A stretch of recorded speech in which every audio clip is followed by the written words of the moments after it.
Hey guys, so today I'm going to show you how to free up quite a bit of space on your MacBook really easy, and it takes like 30 seconds.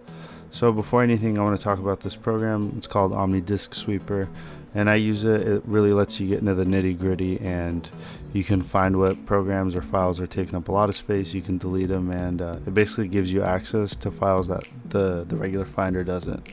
So I was looking on here and I noticed that in my library I have a cache folder that's 23 gigabytes. Usually people don't clear this out. I haven't cleared mine out since I got this computer, so it's been quite some time.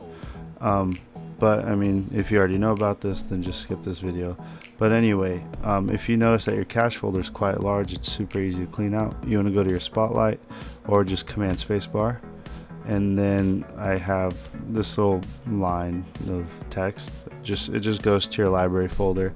It's in the description, so just copy and paste it in your Spotlight. And as you can see, there's a lot of files in here, and you want to just Command A and then just delete them all, and then hop in your trash, empty that, and it'll take quite a bit of time. If you've never cleaned it like I did, there's a lot of files, so it'll take a second or two.